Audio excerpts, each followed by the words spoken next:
오늘 우리에게 주시는 하나님의 말씀은 마태복음 13장 44절부터 46절까지 세 절 말씀입니다.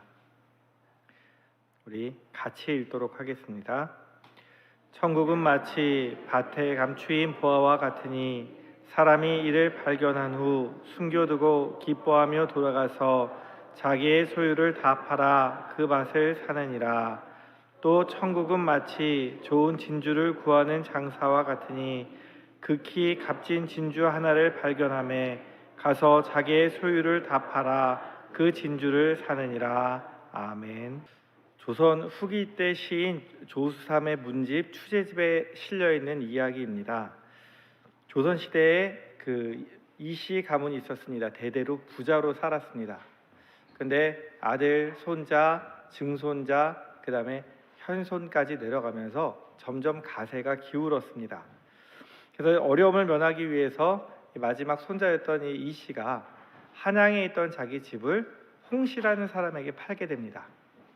이 홍씨는 어려서부터 굉장히 노력하고 근면하게 살았던 사람인데요, 남들이 부러워할 만한 그런 집을 샀는데도 불구하고 여전히 성실하고 근면하게 살아가는 겁니다. 근데 어느 날 그 집에 대들보 중에 하나가 이제 기둥이 무너져서 한쪽이 무너져서 휘게 되었습니다. 그래서 이 홍 씨가 그것을 수리하기 위해서 기둥을 드러내고 나니까 그 아래 무려 은 3,000냥이 들어있는 거예요. 항아리가 발견된 거예요. 그러니까 선조 중에 누군가가 거기다 이제 돈을 놔뒀던 거죠. 근데 이 홍 씨가 근면한 사람이었기 때문에 또 되게 정직한 사람이었기 때문에 이건 내 돈이 아니야. 그래서 자기에게 집을 판 이 씨를 수소문합니다. 이 씨는 그동안 막 살다가 이제 어려워졌으니까 이제는 이사 가서 조그만 집에서 검소하게 삶을 살아가고 있었습니다. 그래서 이 씨를 찾아가서 2차에서 여차여차해서 내가 3,000냥을 발견하게 됐는데 이것은 내 돈이 아니고 당신들 조상이 묻어놓은 돈이니 이건 당신 겁니다. 그리고 주었습니다. 그랬더니 이 씨가 이야기합니다. 아닙니다. 나는 집을 팔면서 집의 기와장이나 주춧돌까지 모두 다 판 것이기 때문에 그 안에서 나온 돈은 내 돈이 아닙니다. 그러니 나는 받을 수가 없습니다. 그러니까 서로 네 돈이라고 싸우는 거예요. 이게 관청에 신고가 되고 관청에 있는 관리가 왕에게 보고를 했습니다. 임금이 이 이야기를 듣더니 껄껄껄 웃으면서 너무 기분이 좋아서 이 두 사람에게 나온 돈을 반씩 나눠 갖고 그들에게 벼슬자리를 주었습니다. 굉장히 흐뭇한 이야기죠. 들으시고 다들 얼굴이 좋아지십니다. 성경에 나오는 그리스도인들의 모습이 바로 이런 모습이 되어야 될 텐데 이러면 얼마나 좋겠습니까? 우리는 지금 들었던 이야기처럼 성실한 이야기, 정직한 이야기, 남에게 덕을 끼치는 이야기, 이런 이야기를 좋아합니다. 그런데 오늘 44절에 보면 한 사람이 나오는데 이 이야기하고 정반대의 이야기를 하고 있습니다. 밭에 감추인 보화를 발견한 사람이 이것을 주인에게 돌려주는 것이 아니라 감추어두고 자기가 가서 그 밭을 사가지고 그것을 소유하게 됩니다.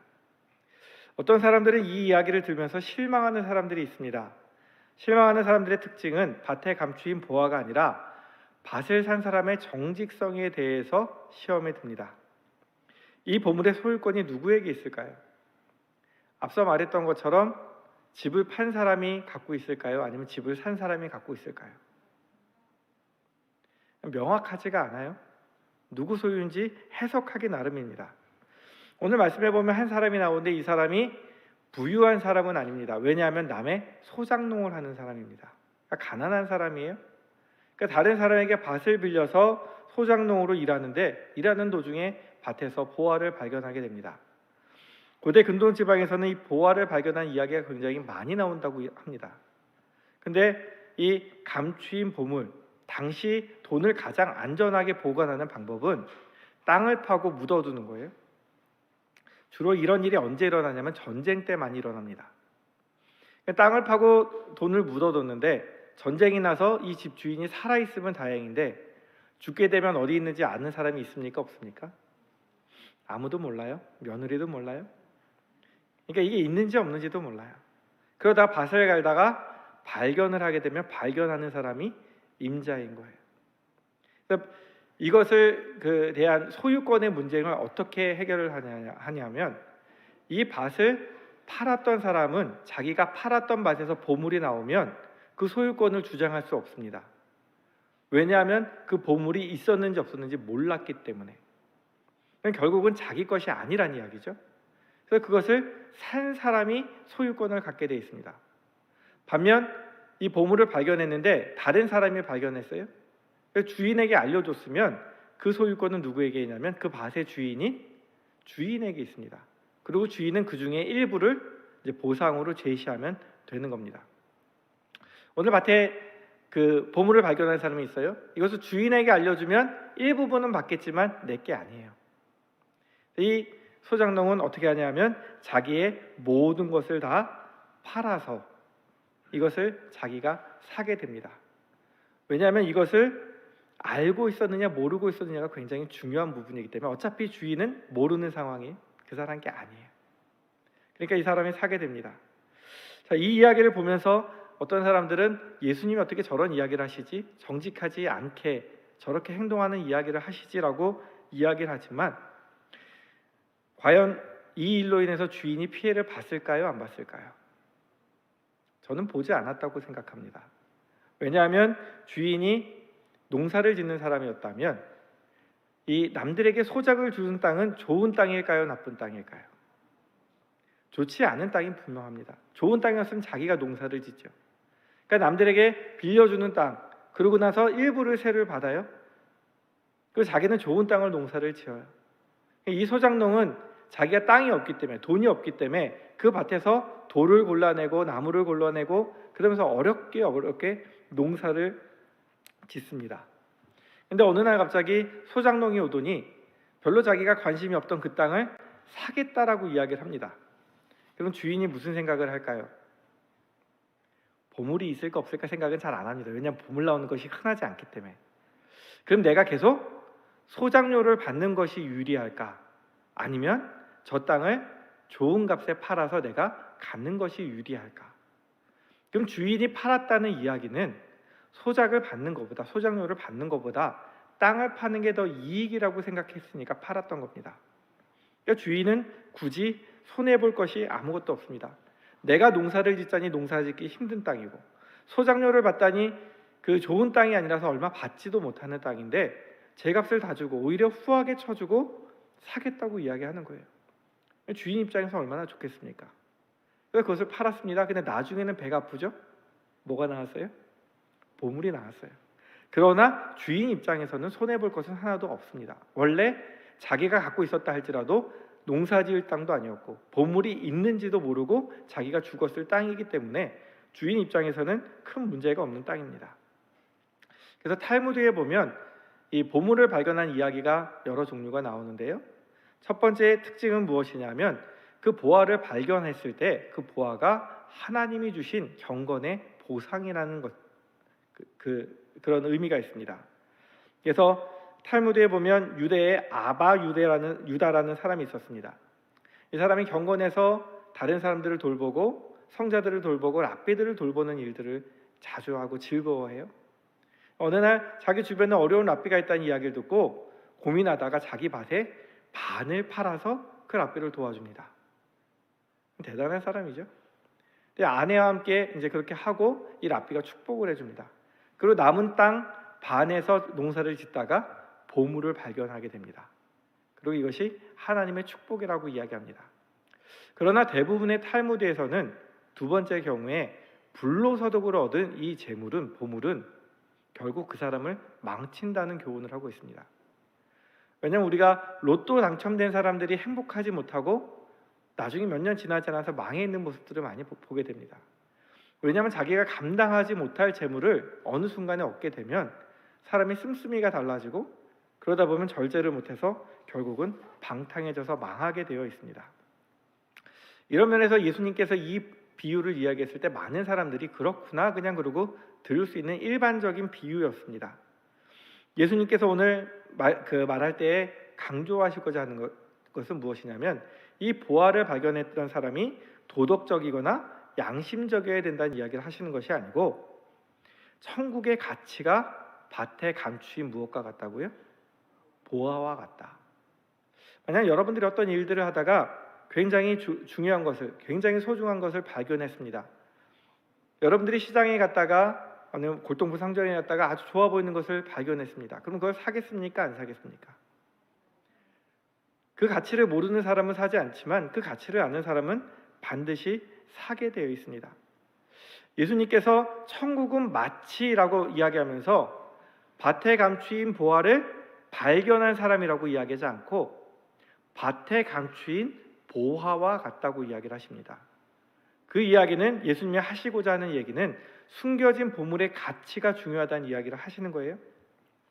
농부가 양심적인 사람인지 경건한 사람인지 경박한 사람인지 이런 것들 이야기하고 있지 않습니다.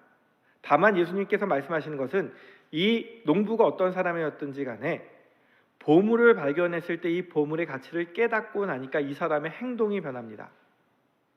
자기가 당장 먹고 살아야 되는 모든 것들을 다 팔아서 무엇을 사요?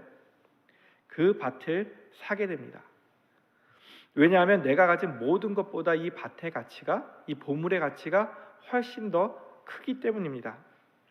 보화의 가치에 비하면 농부가 갖고 있는 재산이나 노력은 아무것도 아닙니다.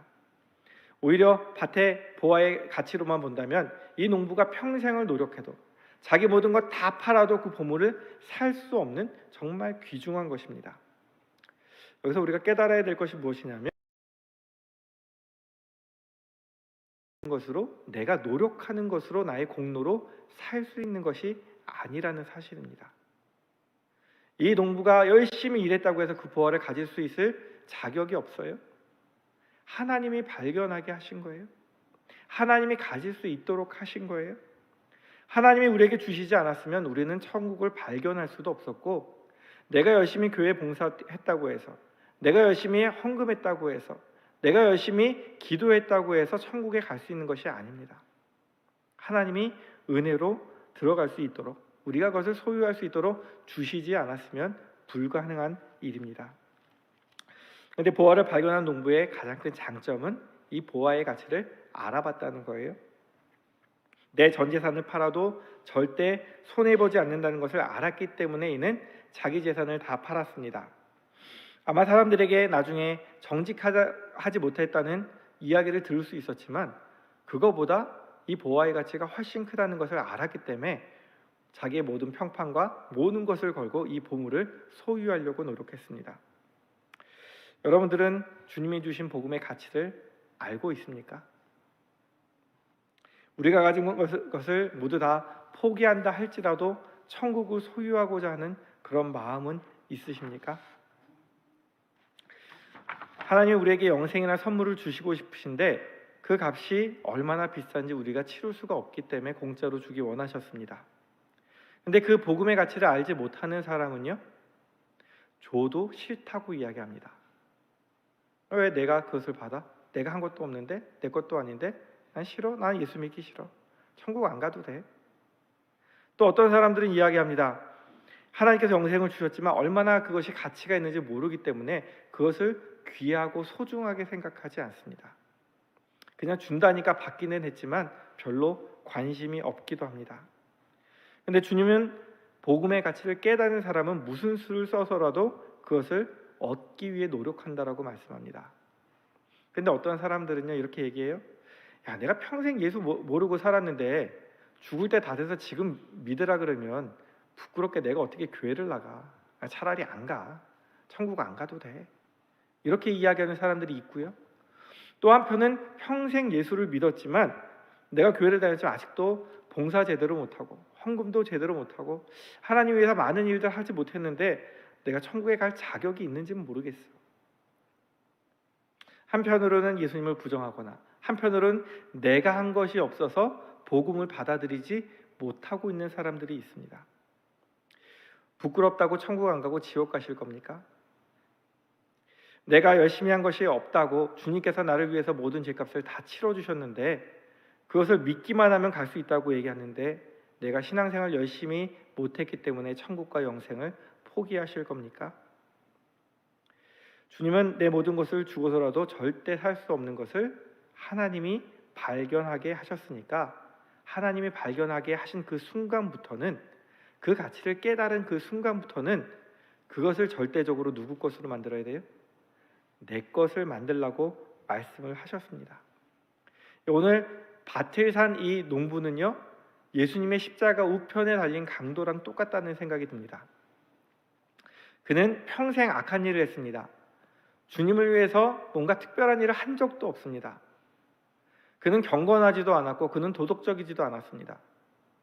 그는 처음에 십자가에 매달려서는요, 왼쪽에 있는 강도와 함께 주님을 욕했습니다. 네가 무슨 하나님의 아들이냐. 근데 십자가에 매달려 있다 보니까 예수님이 정말 하나님의 아들이라고 느껴지는 거예요. 그러니까 부끄럽지만, 창피하지만 그것을 깨달은 순간 이 강도가 주님께 부탁을 합니다. 당신의 나라에 임하실 때 나를 좀 기억해 주십시오. 염치 없지만 그분이 주님이라는 것을 깨달은 순간 그가 그 고백을 하고 나니까 주님께서 무엇이라고 말씀하세요? 내가 오늘 나와 함께 낙원에 있으리라. 그는 주님을 위해서 아무것도 한 것이 없었지만 지금 죽어가는 상황에서 죽느냐 사느냐의 문제예요. 영생의 문제예요. 그렇기 때문에 더 이상 부끄러워하지 않고 그것을 붙잡은 거예요. 그 가치를 깨달았기 때문에 주님께 매달린 거예요. 그러니까 주님은 천국을 선물로 주셨습니다. 오늘 주님께서 밭에 감추인 보아의 비유를 통해서 우리에게 천국의 가치를 깨달은 사람은 절대로 천국을 포기하지 않는다. 심지어 내 모든 것을 다 내어줄지라도 그것을 얻으려고 할 것이다. 이 비유에서 강조하시는 것은 보물을 가져도 되고 안 가져도 되는 것이 아니라 이 보물은 무조건 가져야 되는 거예요. 남들에게 어떠한 이야기를 듣든지 때론 부끄럽든지 창피하든지 그것이 중요한 것이 아니고 이 보물을 내가 가질 수 있느냐 없느냐의 문제를 이야기하고 계시는 거예요. 바로 이 보물이 무엇입니까? 예수 그리스도시고 천국이고 복음인 줄 믿습니다. 어떤 사람은 우연히 밭을 갈다가 발견하기도 하지만 우리가 주님을 발견했을 때는 그것은 우리의 모든 것을 다 주고도 바꿀 수 있을 만큼 그보다 훨씬 값진 것임을 기억하는 사람이 복이 있습니다. 그리고 두 번째로 천국은 마치 그러고 이번에는 진주를 찾아다니는 상인에 대해서 비유를 합니다. 앞에서는 천국은 마치 뭐 같다 그랬어요? 숨겨진 보물 같다 그랬어요. 그럼 두 번째 비유도 천국은 마치 세상에서 가장 값진 진주 같다라고 이야기를 해야 되는데 값진 진주를 찾아다니는 사람 같다고 이야기하는 거예요. 두 개가 굉장히 다르죠. 천국의 진주와 같다라고 얘기할 때는 그 진주가 정말 귀한 가치가 있다는 것을 얘기하는 거예요. 근데 이 진주의 가치를 이야기하는 것이 아니고 진주를 찾아다니는 사람에 대한 장사꾼에 대해서 이야기를 해요. 좋은 진주가 무엇인지 바라볼 수 있는 안목이 있는 사람이 천국을 누린다는 이야기예요. 좋은 진주를 찾는 이 장사꾼은요, 굉장히 그 식견이 높은 사람입니다. 그리고 그가 최고로 좋은 진주를 발견하기 위해서 노력하는 사람이에요. 공부하고 찾아다니고 그것을 얻기 위해서 노력을 합니다. 그래서 영어 성경에 보면 그레이트 밸류라고 되어 있어요. 최고의 가치를 갖고 있는 진주를 발견하니까 이 진주 상인이 어떻게 하냐면 자기가 여지껏 갖고 있었던 모든 진주들, 자기가 갖고 있는 재산들 다 팔아서 그거 딱 한 개를 사기 위해서 모든 걸 다 파는 거예요. 정말 진주에 미치지 않으면 이럴 수 있을까요? 그거 아니라도 이미 갖고 있는 것들이 좋은 것들이 많을 텐데 그거 하나 얻자고 모든 걸 다 포기합니다. 여러분들 이렇게 하실 수 있습니까? 정말 그 진주에 미친 장사치처럼 예수님에 미칠 수 있습니까? 오늘 찬송하셨죠? 주 예수보다도 귀한 것은 없네. 돈도 명예도 건강도. 근데 우리는 와서 구하는 것이 무엇이냐면 예수님을 구하는 것이 아니라 예수님보다 덜 귀한 것들을 예수님보다 더 원하고 있지는 않습니까? 진주를 구하는 장사가 진주를 얻기 위해서는 진주가 어떤 광택을 내는지 어떤 흠이 있는지 이걸 볼 수 있는 식견도 있지만 한편으로는 학자들은 진주를 재배하는 사람이라고도 표현을 합니다. 어떻게 해야 좋은 진주가 만들어지는지 알 수 있는 사람이라 그래요. 그래서 이 진주 비유의 첫 번째 해석은 무엇이냐면 복음의 진리를 찾아다니는 성도가 진짜 복음을 만났을 때 기쁨을 누린다는 말이에요. 내가 세상에 좋아하는 것들이 많아요. 다른 진주들이 많아요. 그러나 정말 예수 그리스도를 발견하고 복음을 발견하게 되면 다른 것보다 예수님을 더 사랑하게 되고 그것을 얻기 위해 노력한다라고 이야기를 하는 것입니다. 밭을 산 사람은 관심이 없었지만 우연히 발견하게 됐어요. 그러나 진주 장사는 그가 노력하고 찾고 힘쓰고 애써서 이 천국을 발견하게 됩니다. 어떤 사람들에게는 이 밭에 있던 그런 사람들처럼 교회 다니는 것이 피곤하고 힘들 수 있어요. 그냥 대충 살다가 죽기 전에 예수 믿으면 되지. 왜 꼭 살아서부터 열심히 예수를 믿어야 돼? 교회를 열심히 다녀야 돼? 나는 그냥 편하게 살다가 그냥 나중에 죽을 때쯤 믿을게. 이게 나에겐 행복이야 라고 얘기하는 사람이 있는 반면에 어떤 분들은 교회에 다니는 것이 행복이에요. 복음의 진리를 알아가는 것이 행복이고 사람들과 교제하고 만나는 것이 행복이고 때로는 내가 기도할 때 기도에 응답을 받고 하나님이 살아계시다는 것을 깨닫는 것이 행복이고 그래서 하나님 앞에 나오는 것이 행복이라고 생각하는 사람들입니다. 그러니까 두 번째 비유에 나오는 그 장사꾼은 무엇이냐면 우리가 하나님의 복음의 진리를 알려고 노력하는 사람, 예수 그리스도를 만나려고 하는 사람이 복이 있다는 거예요. 우리가 모든 것을 다 팔아 얻을 수 있는 가장 귀한 것이 바로 예수 그리스도인 줄 믿습니다. 우리가 평생에 가장 잘한 것이 있다면 예수 믿은 것입니다. 그리고 예수님 안에서 영생을 얻고 이 세상을 살아가면서 주님과 동행하는 것입니다. 주님의 십자가 오른편에 달린 강도처럼 우연히 복음을 알게 돼서 구원받는 사람도 있지만 제자들처럼 처음부터 끝까지 주님과 함께한 사람들도 있어요. 죽기 직전에 예수 믿고 구원받은 사람과 평생 신앙생활하면서 예수님을 만난 사람, 누가 더 행복한 사람일까요?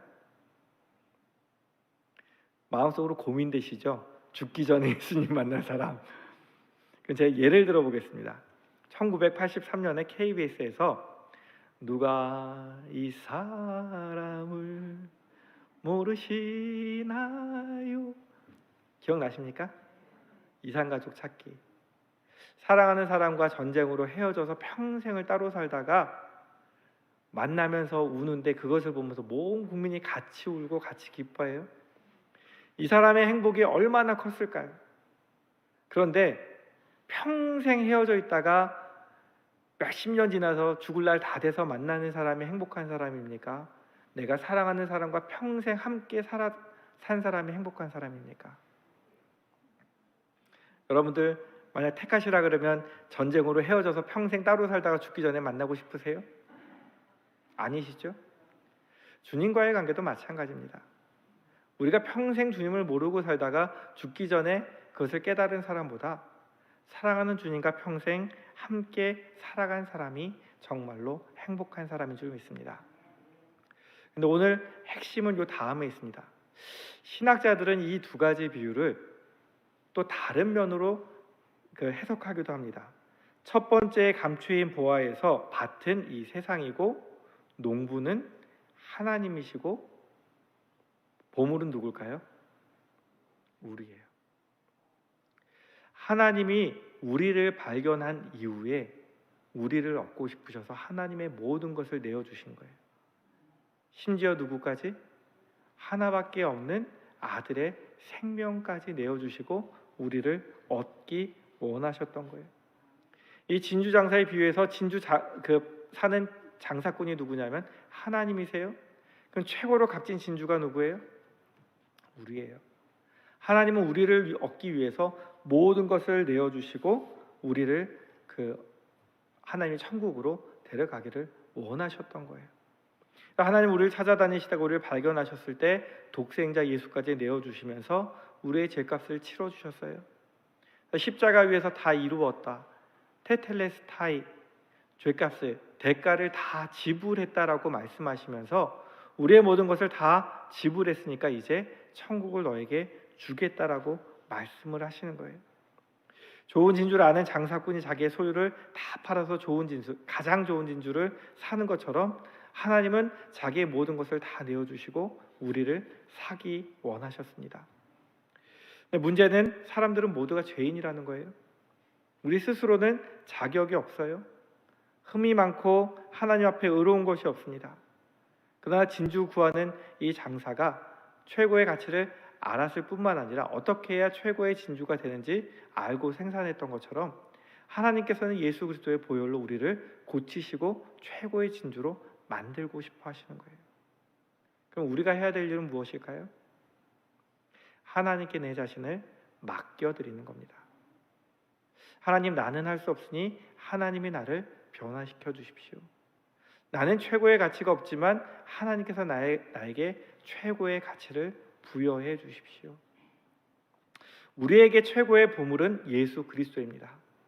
그러나 예수님에게 최고의 보물은 바로 여러분입니다. 이것을 꼭 기억하시기 바랍니다. 우리는 살아가면서 힘들고 어려울 때가 있습니다. 좌절하고 낙심할 때가 있습니다. 남들이 알아주지 않고 남들이 별 볼 일 없다라고 이야기할 때가 있습니다. 그때 우리가 기억해야 될 것은 다른 사람의 평가나 이야기가 아니라 하나님이 나를 어떻게 생각하고 계신지, 하나님이 모든 것을 다 내어주실 만큼, 하나님의 생명을 내어주실 만큼 사랑하는 사람이 바로 나라는 것을 기억하시기 바랍니다. 그래서 하나님이 나를 사랑하시는 그 가치에 맞는 삶을 살아가는 저와 성도님들이 되기를 원하고 계십니다. 복음의 가치, 천국과 영생의 가치를 깨달은 사람은 절대로 주님을 포기하지 않습니다. 하나님도 우리를 간절히 찾고 계십니다. 주님은 우리의 보아이시고 우리는 주님의 보아입니다. 우리가 하나님 앞에 나와서 하나님께 나를 맡기고 온전히 하나님께 발견된 보물처럼 살아가시고, 또한 내가 가지고 있는 모든 것보다 예수님이 가장 나의 삶에 귀한 분이라는 것을 기억하시고 주님 바라보고 주님을 사랑하시는 저와 성도님들이 되기 원합니다. 기도하시겠습니다. 하나님 아버지, 우리 삶 속에서 진짜 보물인 예수님을 발견하게 하시니 감사합니다. 그러나 우리는 예수님의 진정한 가치를 모르고 살았음을 고백합니다. 은혜로 구원을 받다 보니 그것을 주시기 위해 주님이 얼마나 큰 희생을 치르셨는지 알지 못했습니다. 주님이 모든 것을 팔아 주님의 피값으로 우리를 사셨다는 것을 기억하게 하옵소서.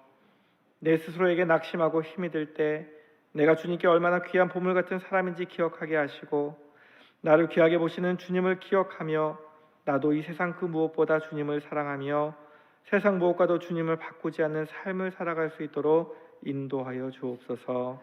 예수님의 이름으로 기도드립니다. 아멘.